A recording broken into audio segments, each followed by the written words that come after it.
Hello दोस्तों, welcome to my YouTube channel MR classes. पिछले lecture में मैंने आपको प्रश्नावली 1.2 का प्रश्न नंबर 1 करा दिया था। तो इस लेक्चर में आपको प्रश्न नंबर 2 कराता हूं। तो अगर जो आपने पिछला लेक्चर हमारा देखा होगा, ठीक है, तो प्रश्न नंबर 1 आपका अगर जो आपको समझ में आ गया होगा, ठीक है, तो प्रश्न नंबर 2, 3, 4, 5 जहाँ जितना भी आपका प्रश्नावली 1.2 का है वो आप सारे क्वेश्चन आप खुद से भी कर सकते हो, ठीक है ना। तो प्रश्न नंबर 2 आपका क्या है, पूर्णांकों को निम्नलिखित युग्मों के एचसीएफ और एलसीएम ज्ञात करना है। जो आपका ये पूर्णांक दिया है, ठीक है, इसका एचसीएफ और एलसीएम ज्ञात करना है। साथ में आपको जांच करना है कि दो संख्याओं का गुणनफल उसके किसके बराबर होता है, आपका एचसीएफ इंटू एलसीएम। ये आपको जांच करके दिखाना पड़ेगा, ठीक है ना। यानी कि आपका प्रश्न नंबर 2 में आपका 3 पार्ट है, पहला पार्ट, दूसरा पार्ट, तीसरा पार्ट।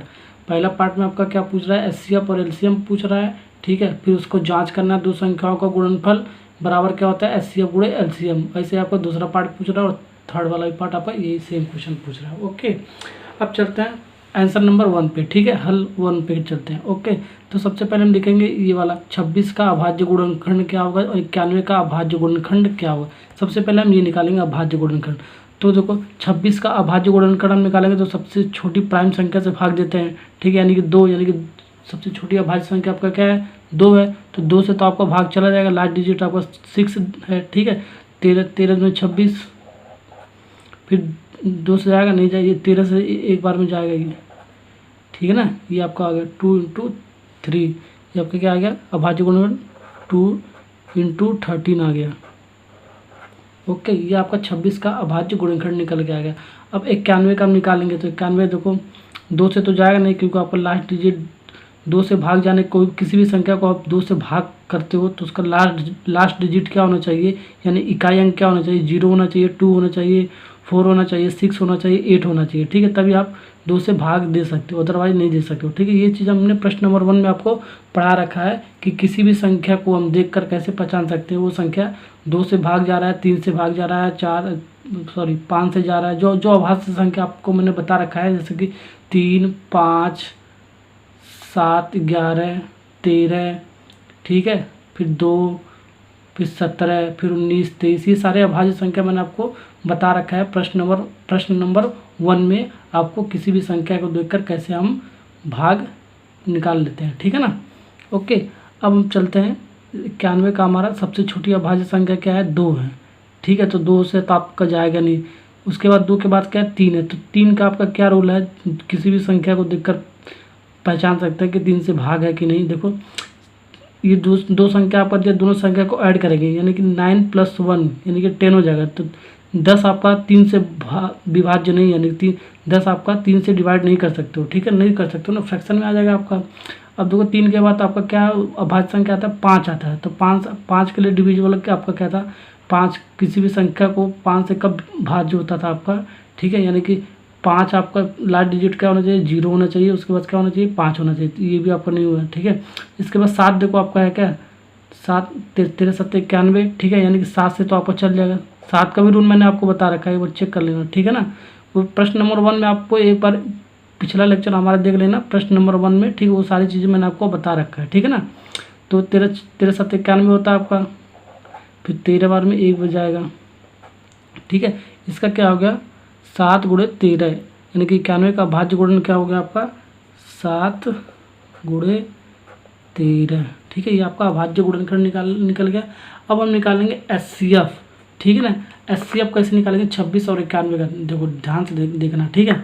जो हमने 26 का अभाज्य गुणनखंड निकाला और जो हमें 91 का हमने अभाज्य गुणनखंड निकाला, ठीक है। अगर जो हमारा कोई अगर जो हमारा 26 का अभाज्य गुणनखंड 91 का अभाज्य गुणनखंड दोनों आपका कॉमन हो, कि दोनों संख्या आपका कोई ये भी एक संख्या इसका एक संख्या इसका है, यानी कि दोनों में हो, ठीक है, वो संख्या आपका दोनों में हो, यानी कि उभयनिष्ठ हो, ठीक है, यानी कि कॉमन हो, ठीक है, वो आपका हो जाएगा एचसीएफ। देखो ये 13 आपका दोनों में है, ठीक है, तो ऐसे हम लगा लेते हैं, 13 आपका दोनों में है, ठीक है ना। तो 13 को हम सिर्फ एक बार लिखेंगे, एचसीएफ सबसे पहले हम निकाला है, ठीक है। और उसके बाद देखो दोनों में क्या, कोई नहीं है, 2 आपका इसमें है, नहीं है, 7 इसमें है, नहीं है, ठीक है, यानी कि हमारा 2 और 7 बच रहा है, और 2 और 7 हम एचसीएफ में नहीं लिखेंगे, छोड़ देंगे, ठीक है ना। यही आपका जो आपका उभयनिष्ठ होगा वैल्यू, ठीक है, जो आपका उभयनिष्ठ संख्या होगा, यानी जो आपका कॉमन नंबर होगा वही आपका एचसीएफ होगा, ठीक है, यानी कि 13 आपका एचसीएफ होगा, ठीक है ना। अब एलसीएम कैसे निकालेंगे, ठीक है। एलसीएम के लिए क्या है, जो आपका उभयनिष्ठ है, जो आपका कॉमन नंबर है, ठीक है, उसको हम सबसे पहले लिख लेते हैं 13, इसको सिर्फ एक बार लिखेंगे, ठीक है ना। और जो भी आपका नंबर रहेगा उसको हम गुणे के रूप में लिख लेंगे, ठीक है। गुणे, ये 2 आपका बच रहा है तो 2 7, ठीक है। कहने का क्या मतलब है, एचसीएफ का क्या मतलब है, जो आपका नंबर दोनों में हो, ठीक है, वही आपका एचसीएफ होता है सिर्फ, ठीक है। और जो बच जाता है उसे हम एचसीएफ में नहीं लेते हैं। एलसीएम में क्या आता है, जो आपका दोनों में वो तो लेते ही नंबर, ठीक है, साथ में जो आपका बच जाता है वो भी हम लेके चलेंगे, ठीक है। तो इसका क्या हो गया, इसको सॉल्व करोगे तो इसका कितना आ जाएगा आपका 182। ओके, अब एचसीएफ एलसीएम आपको समझ में आ गया होगा, ठीक है। अब देखो हम जांच करना है, ठीक है। जांच क्या करना है कि दो संख्याओं का गुणनफल बराबर एचसीएफ गुणे एलसीएम होता है, ठीक है। तो दो संख्याओं का गुणनफल का क्या मतलब, जो आपका जो दिया है, ठीक है, यानी कि पहली संख्या क्या दिया 26, गुणनफल का क्या मतलब होता है आपका गुणा, ठीक है ना, 26 गुणे 91, ओके, बराबर 26 गुणे 91 बराबर, ठीक है। एचसीएफ आपका क्या है 13 जो हमने निकाला है, और एलसीएम आपने क्या निकाला है 182। अगर जो इसको सॉल्व करो और इसको सॉल्व करो, अगर आपस में ये दोनों संख्या बराबर आ जाता है, ठीक है, सॉल्व करके, तो हमारा वो जांच की पुष्टि हो गई, ठीक है ना।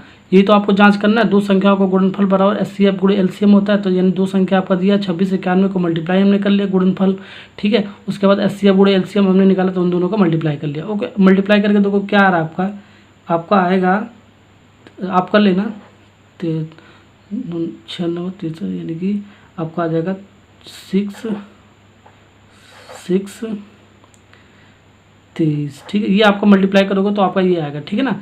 इसका भी मल्टीप्लाई करोगे आपका इतना ही आएगा 23 66, ओके। तो ये देखो ये आपका 23 66 दो संख्याओं को गुणनफल निकल के आएगा, और इससे गुणे एलसीएम ये आपस में निकल के आएगा, यानी कि ये क्या हो गया 23 66 बराबर 23 66, यानी कि अतः हम लिखेंगे ऐसे, अतः पुष्टि हुई, ठीक है ना।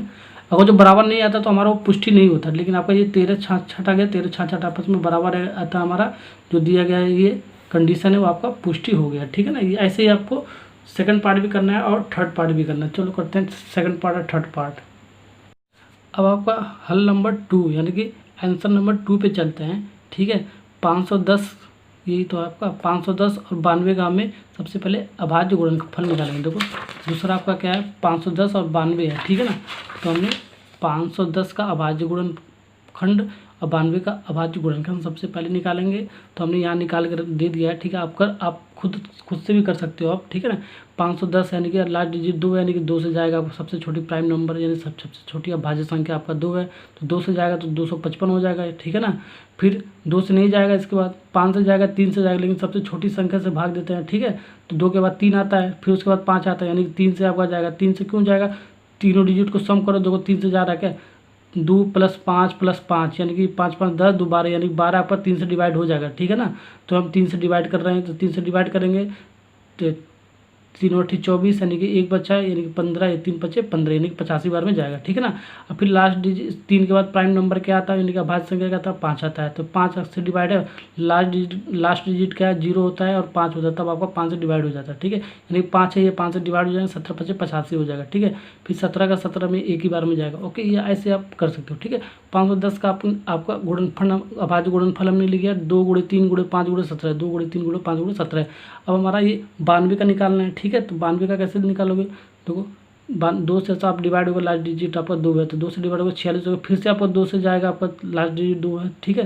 तो 23 बार में जाएगा, ठीक है। फिर 23 का 1 बार में जाएगा, ओके। तो हमारा 92 का अभाज्य गुणनखंड क्या हो गया 2 × 23, ठीक है ना। ये आपका अभाज्य गुणनखंड हो गया 92 का। अब देखो हम सबसे पहले एचसीएफ निकालेंगे, ठीक है। एचसीएफ कैसे निकालते हैं, जो आपका दोनों में हो, ठीक है। जो आपका दो संख्या दिया है ना, अगर जो आपका 3 संख्या दिया होता है तो आपका तीनों में देखना होता है कॉमन, ठीक है। ये आपका 2 संख्या दिया यानी कि हम दोनों में देखना है, अगर जो 4 दिया होता है संख्या तो चारों में आपका कॉमन देखना होता है, ठीक है ना। तो 510 का अभाज्य गुणनखंड क्या है आपका, ये आपका 92 का अभाज्य गुणनखंड आपका ये निकल के आ गया, ओके। अब जो आपका दोनों में होगा वो आपका एचसीएफ होगा। तो देखो 2 आपका इसमें भी है और इसमें भी है, ओके। और देखो 3 इसमें है क्या, नहीं है, 5 इसमें है क्या, नहीं है। 17 इसमें है क्या, नहीं है। 2 फिर इसमें 2 है क्या, नहीं है। 23 फिर इसमें है क्या, नहीं है। यानी कि आपका सिर्फ 2 और 2 आपका जो आपका है वो आपका कॉमन है, यानी कि 2 सिर्फ एक बार इसको लिखते हैं, ठीक है ना। ये आपका 2 आपका ये क्या हो गया, HCF आ गया, ठीक है। LCM क्या होगा, जो दोनों में वो तो लिख ही लेंगे आप, जो आपका बचा होगा नंबर वो सारा उतार लेंगे, ठीक है। 3, 5, 17 जो भी आपका बच रहा है वो उसको उतार लो गुणा के रूप में। फिर 2 गुणे 23, ठीक है ना। ऐसे ही आपको करना है, कभी गलत नहीं होगा आपका, ठीक है ना। अब इसको सॉल्व करो, ठीक है। तो देखो क्या आ रहा है, इसको सॉल्व करोगे तो आपका आ जाएगा 23 460, ओके। यानी कि एलसीएम निकल के आएगा आपका 23,460, एचसीएफ निकल के आएगा आपका 2, ओके। अब जांच करना है हमें दो संख्याओं का गुणनफल, जो आपका संख्या दिया 510 दिया पहली संख्या इंटू दूसरी संख्या क्या दिया 92, ठीक है। ये आपके इसके बराबर आ रहा है क्या, देखो गुणा करके भी पता चल जाएगा। 23,460 का गुणा करो, 23,460 गुणे 2, इन दोनों संख्या को मल्टीप्लाई करोगे और एचसीएफ इंटू एलसीएम वाली संख्या को मल्टीप्लाई करोगे, आपका अगर जो बराबर आ जाएगा तो हमारा जो आपका कंडीशन दे रखा है वो हमारा पुष्टि हो जाएगा, ठीक है।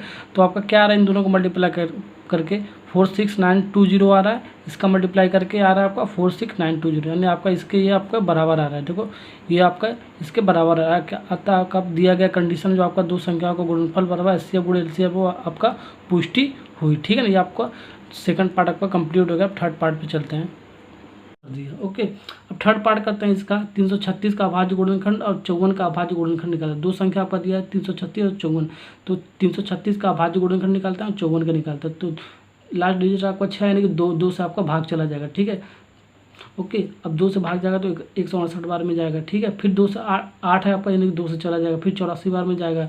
फिर आपका 4 यानी कि 2 से जाएगा। फिर 42 आ जाएगा। फिर यानी कि 2 है लास्ट में, यानी कि 2 से जाएगा, यानी कि 21 हो जाएगा। फिर इसके बाद 3 से जाए 3 7 21, फिर 7 करने में 7, ये ऐसे आप भाग कर सकते हो, ठीक है ना। ये करके आप देखना, ठीक है, ऐसे ही आएगा आपका, ठीक है ना। अब इसका हमने अभाज्य गुणनखंड लिख लिया, 2 गुणे 2 गुणे 2 गुणे 2 गुणे 3 गुणे 3 गुणे 7, ये जो आपका दिया वो अभाज्य गुणनखंड हमने लिख लिया। अब हमारा 54 का लास्ट डिजिट आपका क्या है, इकाई अंक क्या है 4 है, यानी कि 2 से आपका चला जाएगा भाग, ठीक है। तो 27 बार में जाएगा। फिर 3 से जाएगा, 3 9 27 होता है, ठीक है। फिर 3 से जाएगा, 3 तरीके 9 होगा। फिर 3 से एक बार में जाएगा, ओके। तो इसका हमने अभाज्य गुणनखंड 54 का ये लिख लिया, 2 गुणे 3 गुणे 3 गुणे 3, जो आपका ये निकाला है, ठीक है ना। अब हम सबसे पहले एचसीएफ निकालते हैं, ठीक है। एचसीएफ कैसे निकालते हैं, जो दोनों में हो, ठीक है, जो नंबर आपका दोनों में, जो संख्या आपका दोनों में हो, ठीक है। ये और ये दोनों में। अब फिर ये 2 आपका इसमें है क्या, नहीं है। ये 2 इसमें है क्या, नहीं है। ये 2 इसमें है क्या, नहीं है। ये 3 इसमें है क्या, बिल्कुल है, ठीक है ना। 7 इसमें है क्या, नहीं है, यानी कि छोड़ देंगे। आपका क्या उभयनिष्ठ क्या निकल के आ गया, यानी कि कॉमन आपका क्या निकल 2 आ गया, 3 आ गया, यानी कि 2 गुणे 3 लिख देंगे, 2 गुणे 3, ये आपका 6 क्या आ गया, एचसीएफ निकल गया। अब एलसीएम में क्या करें, जो आपका कॉमन वैल्यू है वो तो सबसे पहले लिख ही लेंगे, 2 गुणे 3, ओके, इंटू जो बच रहा है वो सारा नंबर लिख लेंगे, 2 गुणे 2 गुणे 2, 2 गुणे 2 गुणे 2, ठीक है, इंटू 7। फिर इसमें भी बच रहा है 3 गुणे 3, ठीक है ना। कहने का क्या मतलब है, एचसीएफ जो होता है आपका, जो आपका दोनों में कॉमन हो वो वाली संख्या लेते हैं, और एलसीएम क्या आता है, जो जो आपका कॉमन वैल्यू है संख्या है आपका वो तो लेंगे ही, साथ में आपका जो नंबर बच रहा है उसको भी हम मल्टीप्लाई करके पूरा चलते जाएंगे, ठीक है ना। अब इसका निकल के आ गया आपका एलसीएम आपका 3024, ठीक है। अब हम जांच करेंगे, जांच कैसे करेंगे, एक चीज़ और समझ लेना आप, ठीक है। जब हम एलसीएम निकालते हैं या एचसीएफ निकालते हैं, ठीक है, ये जो हम 336 का अभाज्य गुणनखंड निकाल रहे हैं, ठीक है, तो सबसे छोटी अभाज्य संख्या लिखेंगे, फिर उससे और जो रिपीट कर रहा है तो वही लिख लेंगे, ठीक है, जैसे ये रिपीट कर रहा है। फिर उससे बड़ी अभाज्य संख्या 3 है तब लिखेंगे, उससे बड़ी आपका 5 है, चलो 5 तो आपका है नहीं, उसके बाद 7 आ रहा है तो 7 लिखेंगे। ऐसे हम इंक्रीजिंग ऑर्डर में हम अभाज्य गुणनखंड लिखते हैं, ठीक है ना। लेकिन हम एचसीएफ और एलसीएम ऐसे नहीं करते हैं, 2 के बाद 3 भी आ सकता है, फिर 2 भी आ सकता है, फिर 7 भी आ सकता है, क्रम वाइज में नहीं लिखते हैं, ठीक है ना, ये आप ध्यान रखना, ओके। अब दो संख्याओं का गुणनफल, ठीक है, हम दो संख्याओं का गुणनफल में जांच करना है, ठीक है, बराबर एचसीएफ गुणे एलसीएम का होता है। तो दो संख्याओं का गुणनफल, यानी कि ये आपका दिए रखा है दो संख्या 336 गुणे 54 बराबर ये 80 अब कितना आ गया आपका 6 गुणे 3024। इसको सॉल्व करो तो इसके बराबर आ रहा है। इसको मल्टीप्लाई करोगे आपस में तो इसका क्या आ जाएगा आपका,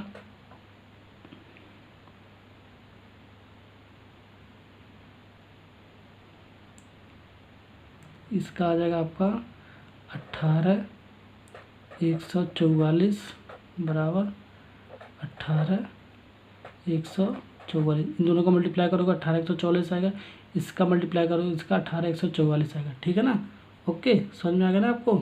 अब क्वेश्चन नंबर 2 का थर्ड पार्ट कंप्लीट हो गया। अब क्वेश्चन नंबर 2 भी आपका कंप्लीट हो गया। ओके, अब क्वेश्चन नंबर 3 पे चलते हैं।